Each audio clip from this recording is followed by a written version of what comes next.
students, in this video we are going to solve a problem based on discrete time convolution. So here is the problem. In the problem, impulse response is given.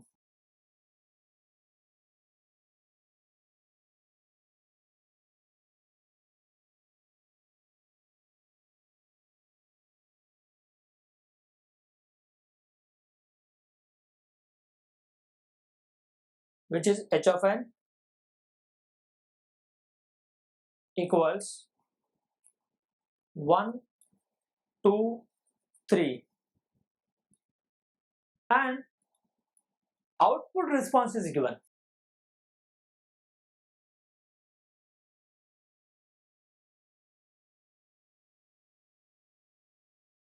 which is y of n, and that is equal to 1, 1, 2, minus 1 and 3, and sample signals are having origin at the first element. That means this is n equal to 0 for both the signals. Now what we need to do? We need to obtain input signal x of n.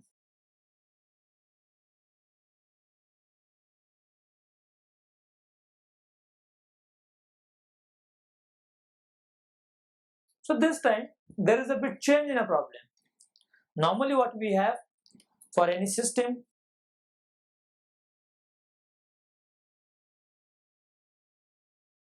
which is LTI, linear time invariant, h of n is known, which is the impulse response. Here also impulse response is known, and we know x of n, input signal. So by knowing this x of n and h of n, I get a y of n, which is output response, nothing but a convolution of x of n with h of n. But here y of n is known with impulse response. We need to find out x of n, which we cannot say. We will convolve. It is not a reversible process. Hence, we need to apply a convolution only, which says y of n is obtained only if we do a convolution of x of n with h of n. Let's see how we are going to solve this problem. This problem we will solve with the help of tabular method. So before going for a tabular method, we need to select how many sample points x of n will have. For that purpose, we will use the data given. So h of n is 1, 2, 3. So how many sample points h of n is having? 1, 2, 3. So I can say n, which is nothing but number of sample points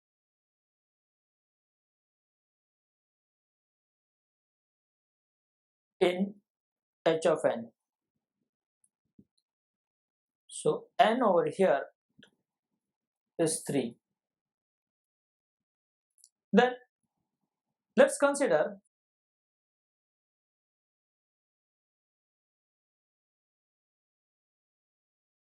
m be the number of sample points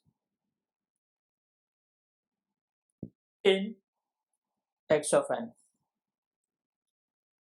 and we know output response y of n will have m plus n minus 1 sample points.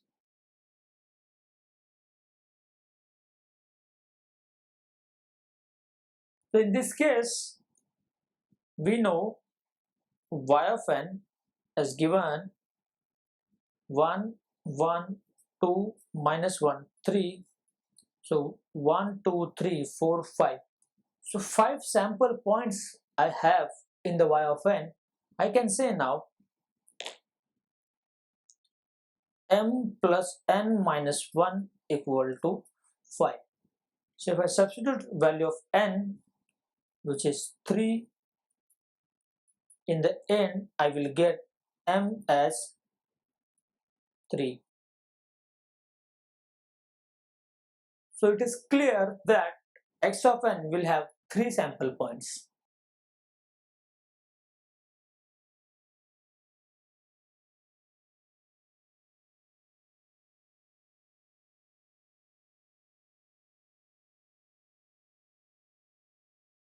A very important conclusion we obtain.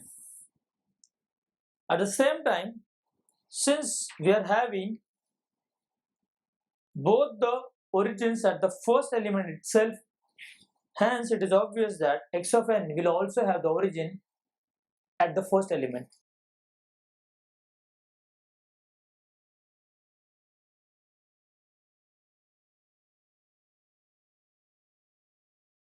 What is the origin? A place where n equal to 0 is there. So x of n will have origin at the first element.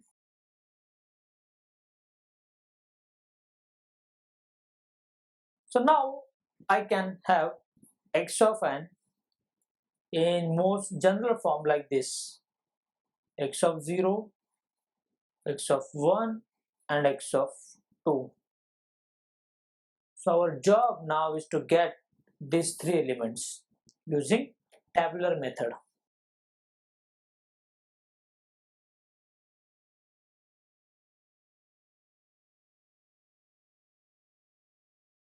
So in the tabular method, we have x of n in this manner and h of n like this. So over here I'll write x of 0, x of 1 and x of 2.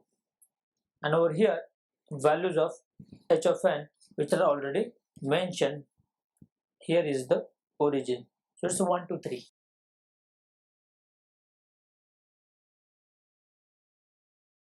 Let's complete the table.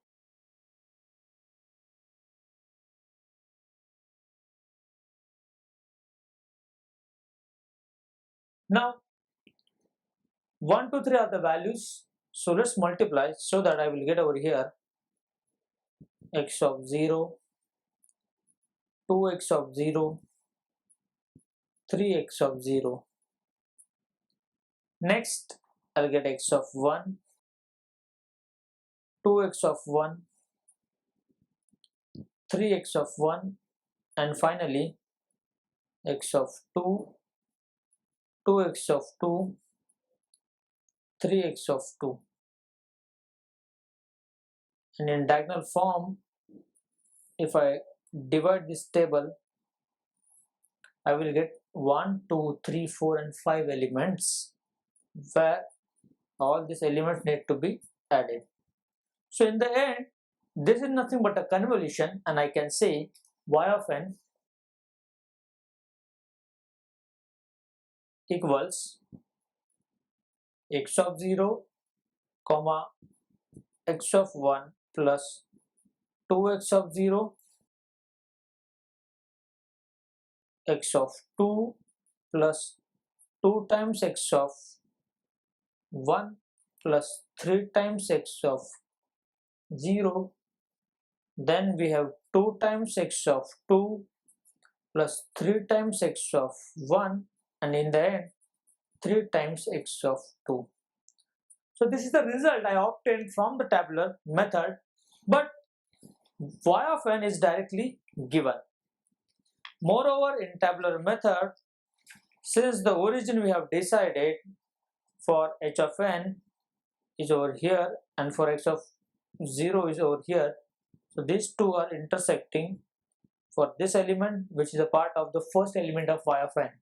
So obviously this will be the origin for y of n. Okay. So y of n is given.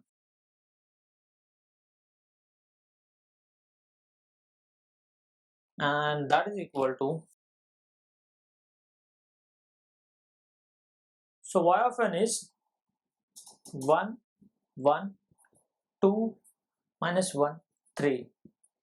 So we can compare this and we can get x of 0, x of 1 and x of 2 easily. So if I compare the first element, here x of 0 and here it is 1, and this is the instant where the origin is located. So I can say this is equation 1, this is equation 2.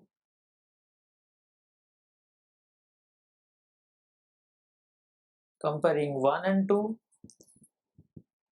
I get x of 0 as 1.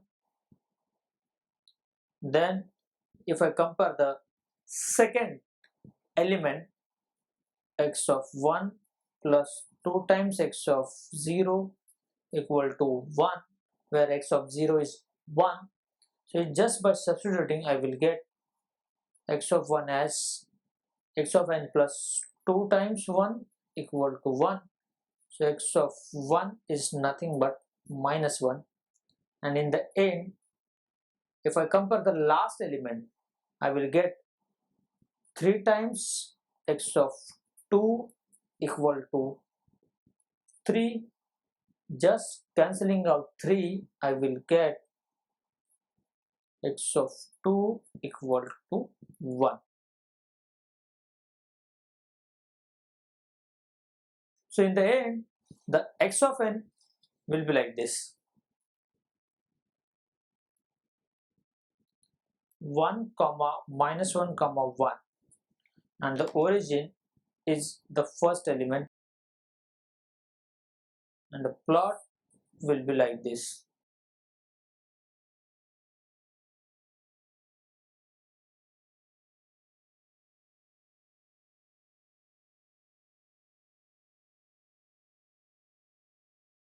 This is x of n. So by using a convolution by tabular method, we got a signal x of n if we know impulse response and output y of n. Thank you.